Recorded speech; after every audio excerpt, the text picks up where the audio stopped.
Focar em mim aqui para conversar com vocês. Olá, Itavana, tudo bem? Bem-vindos à nossa videoaula sobre o clima, tá? As mudanças climáticas e a dinâmica e previsão. Pessoal, antes de iniciarmos com a aula, eu queria trazer algumas coisinhas para a gente refletir um pouquinho sobre o assunto e para que vocês compreendam a importância de estar estudando sobre isso. Só queria lembrar, antes de mais nada, que eu peço para que vocês sempre tenham em mãos aí a apostila, o caderno de atividades e o caderno. No caderno de ciências vocês farão o diário de aula. Lá vocês irão registrar os aspectos mais importantes falados aí durante a videoaula da professora ou então durante os vídeos indicados. Então, só relembrando, vídeos da professora, vídeos indicados, vocês precisam registrar no caderno, beleza? Videoaula de correção não é necessário, porque nas correções, e que acontecerão amanhã, vocês irão conferir o que vocês fizeram e fazer as alterações caso necessário, tá? Então, somente registrar informações no caderno, que são referentes às videoaulas da professora e vídeos indicados. Bom, pessoal, sobre o clima na Terra, dinâmica e previsão, nós temos lá na abertura da apostila essa imagem. E essa imagem mostra lá pessoas, né, e automóveis trafegando em uma enchente urbana. Isso aqui é muito comum, né, gente? Vocês já ouviram falar muito nos noticiários, inclusive em São Paulo, né, que é mais frequente a gente estar observando cenas como essa. E é por isso que é importante a gente compreender sobre o porquê, né, desses acontecimentos, dessas mudanças drásticas, né, no tempo. Enfim, compreender a importância da previsão também. A dinâmica do clima na Terra depende de um equilíbrio muito delicado entre diversas variáveis. Enchentes, furacões, secas, nevascas, ondas de frio, de calor são frequentes em noticiários. Inclusive, vocês estão talvez cientes, tenham ouvido falar que nós estamos enfrentando uma crise hídrica, uma época de muita seca no nosso estado. Por que será, pessoal? Até um convite, um desafio para que vocês pesquisem a respeito. E quais são as variáveis que você acha que influenciam no clima na Terra, gente? Diversas, né? Precipitação, ou seja, a quantidade de chuva, o vento, a pressão atmosférica, tudo isso influencia, né? Etc. O que mantém a temperatura da Terra, gente? Vocês já aprenderam sobre isso. Existem duas coisas diferentes e que muitas vezes as pessoas acabam se equivocando. Uma delas se chama efeito estufa e a outra se chama aquecimento global. Mas as duas se relacionam. Como assim? O efeito estufa, gente, é o que mantém a temperatura da Terra. Então, o efeito estufa não é algo ruim. É o que mantém o equilíbrio térmico no nosso planeta. Inclusive é o que permite que haja água no estado líquido. E o aquecimento global, gente, por que acontece o aquecimento global? É o aumento da temperatura da Terra por conta da intensificação do efeito estufa. E isso acontece por uma série de razões, tá? E uma delas é a emissão de gases poluentes na atmosfera. Tá? Então, o que mantém a temperatura da Terra? O efeito estufa. Isso não é ruim, é bom, é positivo, tá? O que é ruim é o aquecimento global, que é o aumento excessivo da temperatura terrestre. 3. Como os países têm se organizado em negociações a respeito do clima, tá? Então, vocês provavelmente vão ouvir falar mais sobre isso na disciplina de geografia. Ou se não, né, eu convido vocês que pesquisem um pouquinho mais sobre o Acordo de Paris e o Protocolo de Kyoto. Mais para frente a gente vai conversar mais a respeito. Mas existem sim iniciativas para tentar tratar, né, desses assuntos importantes a respeito do clima, a fim de minimizar os impactos, como por exemplo o aquecimento global tão discutido, né?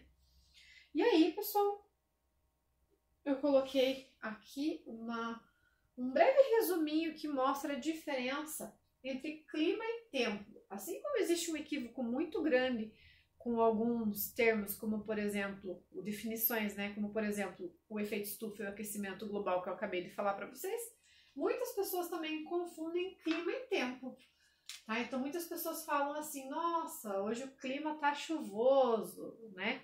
Ah, hoje o tempo tem estado frio, né, ultimamente. Mas o que é tempo, gente? É a condição da atmosfera em um determinado momento, em determinado local. Isso é influenciado, né, pela temperatura do ar, umidade, pressão atmosférica, precipitação. E o tempo pode mudar, tá? Então, às vezes, a previsão é de que não haja chuva e, de repente, chove, tá? É algo ali no local, no momento. E o clima? O clima, gente, pode ser entendido como uma sequência cíclica, algo mais previsível, tá? E aí ocorrem variações nas condições atmosféricas no decorrer do ano, tá? Então não é algo momentâneo e local. Essa é a principal diferença. Ali na apostila de vocês, nós temos um textinho que fala sobre o mar subir 20 centímetros para cada 5 anos de atraso no Acordo de Paris. Tá? Então, eu vou pedir para que vocês façam a leitura na íntegra desse noticiário ali. Aqui mostra a geleira derretendo. Tá? Eu coloquei ele pequenininho ali. Vocês não vão conseguir acompanhar pelo slide, mas ele fala sobre o que está acontecendo, né? Sobre a importância aí do Acordo de Paris que eu citei no início. Então, só um trecho ali, né? Nos próximos 200 anos, a elevação média do nível dos oceanos será de 70 centímetros a 1,2 metros, caso seja cumprida a meta do Acordo de Paris, que limita o aquecimento global a um máximo de 2 graus Celsius até o final do século. Mas a estimativa só vale caso as médias globais de temperatura cheguem ao seu pico até 2020 e comecem a cair em seguida. Tá? Então, olha a importância do Acordo de Paris, tá? Assim como os outros acordos, assim como o protocolo de Kyoto que eu citei. E quais são as influências dos fatores do clima? Por que em um dia de sol, por exemplo, no verão, é mais quente do que um dia de sol no inverno? O que influencia aí na temperatura? E por que podemos ter regiões em uma mesma latitude com temperaturas muito diferentes, tá? Latitude é localização em relação à linha do Equador. A gente já vai ver mais sobre isso, tá, pessoal? Mas e por que então, gente, que em locais com a mesma latitude a temperatura pode ser diferente? Ou por que em um dia de sol no verão é mais quente do que um dia de sol, por exemplo, no inverno? Então, existem fatores que são fatores astronômicos e fatores terrestres. A gente vai primeiro ver os fatores astronômicos e que influenciam nisso, e depois nós iremos ver cada um dos fatores terrestres. Quanto mais verticais incidem os raios solares, maior é a energia recebida. Então vejam aqui, pessoal. Então aqui nós temos uma energia solar canalizada, né? Olha a área da superfície que é encoberta. E aqui, gente, olha só, a incidência dos raios luminosos acabam se espalhando por uma área maior. E aí a energia solar é menos intensa.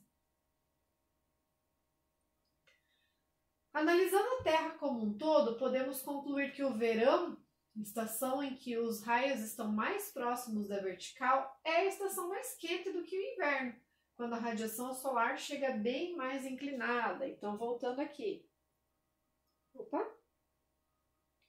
Tá? Então, no verão, a radiação é assim e no inverno é assim. Como no inverno a área da superfície acaba sendo maior, a radiação solar é menos intensa. Bom, os raios solares acabam sendo menos intensos. Observando a ilustração, é possível perceber que é verão no hemisfério sul e no hemisfério norte é inverno. E os raios atravessam uma camada maior de atmosfera. Então, nós temos essa imagem, na verdade, pessoal, tá lá na apostila de vocês, tá? Vocês podem acompanhar lá na página 37. E tem o íconezinho de realidade aumentada aqui que eu vou pedir para que vocês olhem também. Tá bom, pessoal? E quais são os fatores terrestres? Então, aqui eu coloquei todos eles e a gente vai ver um pouquinho sobre cada um deles, tá? Então, os fatores terrestres são latitude, altitude, relevo, vegetação, maritimidade e continentalidade. Vamos ver mais a respeito de cada um deles, tá? Então, lá na página 37 ainda, a latitude é a medida da distância em relação à linha do Equador, o paralelo central da Terra, tá? Então, a linha do Equador. E aí, nós dividimos em zonas, tá? Zona polar de norte, zona temperada do norte, zona tropical, zona temperada do sul e zona polar. Pessoal, aqui, ó, regiões mais próximas à linha do Equador é mais quente, a temperatura é mais elevada. Aqui, gente, na zona temperada do sul ou zona temperada do norte, nós temos estações bem definidas, tá? Épocas do verão, por exemplo, mais quentes e invernos mais frios. E aí nós temos as zonas polares, né, que vocês já sabem que as temperaturas são bem baixas, tá?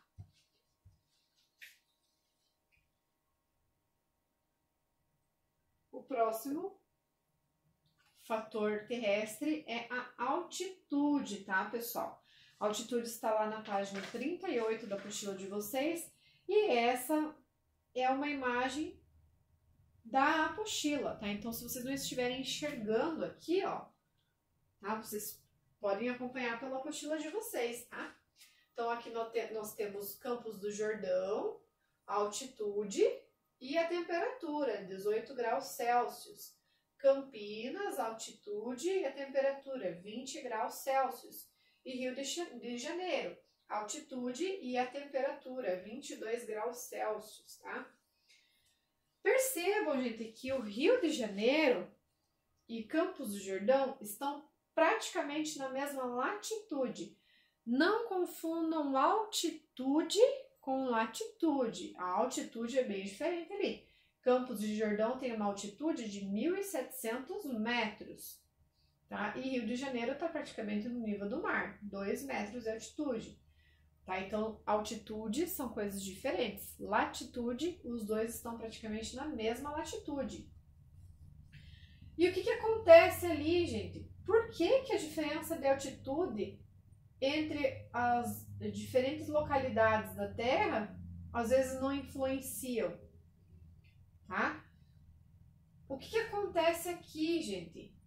É que os raios solares percorrem cerca de 100 mil metros de espessura, tá? Então, não vai influenciar a altura em relação aí ao nível do mar com relação a tudo o que os raios solares precisam atravessar, tá? Então, não vai influenciar. O que influencia ali, no caso, por que aqui a temperatura é mais alta do que lá? Tá? Então, a latitude aqui não está influenciando, mas a altitude está.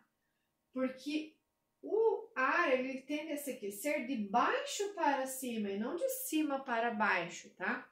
Então, toda essa região aqui é aquecida, esse calor vai se dissipando e vai aquecendo a região. Então, aqui nós temos a temperatura mais elevada em relação a Campos do Jordão.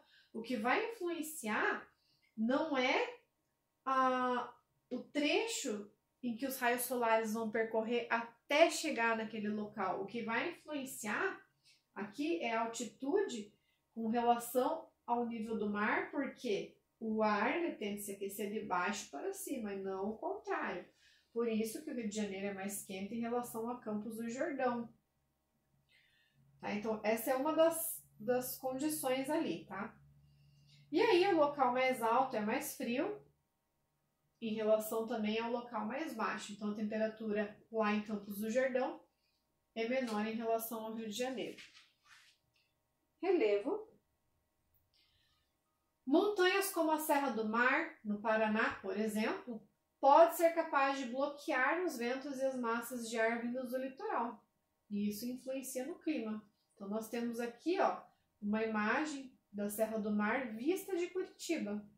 E o clima de Curitiba é influenciado por conta dessa cadeia de montanhas, tá? Da serra. A vegetação também, tá, pessoal? A vegetação de um local influencia, por quê? Porque ocorre a produção de sombras, a absorção do calor, tá? Ocorre uma quantidade maior de umidade do ar em locais em que há a presença de vegetais. Em contrapartida, por outro lado, redução de áreas verdes é um dos motivos da existência de ilhas de calor. Essa imagem não está na apostila de vocês, mas eu quis acrescentar. Essa porque eu achei muito bonita, né? Então é a vegetação. E aqui é o que indica ali a presença de ilhas de calor. Então percebam, gente, aqui a temperatura em graus Celsius, tá? Percebam que na área rural, por exemplo, a temperatura é bem menor em relação ao centro da cidade, tá? E olha só aqui o parque, novamente, uma região bem arborizada. Temperatura menor em relação às zonas residenciais. Vocês percebem ali o pico na temperatura no centro da cidade, nas zonas residenciais? Eu quis acrescentar esse gráfico, ele não está na apostila, mas eu acho que olhando aqui fica fácil de compreender, né? E por que será que isso ocorre, gente? Porque os materiais que são utilizados aí nas zonas urbanas para construção, né, das residências, dos edifícios comerciais, enfim, absorvem e armazenam a energia solar. E isso também acaba dificultando a circulação do ar. E aí nessas regiões acaba sendo muito mais quente em relação a outros locais mais arborizados, por exemplo. Outro fator terrestre é a maritimidade. A influência da maritimidade diz respeito à quantidade de água presente na localidade e em seu entorno. A presença de grandes massas de água torna menor a amplitude térmica entre o dia e a noite. E aí nós temos um exemplo lá na apostila mesmo. Vocês podem verificar lá na página 39, que é o exemplo da usina Itaipu. Tá? Então, o que aconteceu lá quando foi construída a usina Itaipu? Já existe muita controvérsia, tá? Existem pessoas que não concordam com isso, mas foram feitos estudos e nos municípios, né, que abrigam ali a região do Lago da Itaipu, houve uma variação no clima local, tá? E isso por conta do fluxo dos ventos, a geração de vapor d'água, tá? E então houve uma variação, observou-se isso e acredita-se que isso seja influenciado pela água que, né, está ali na região.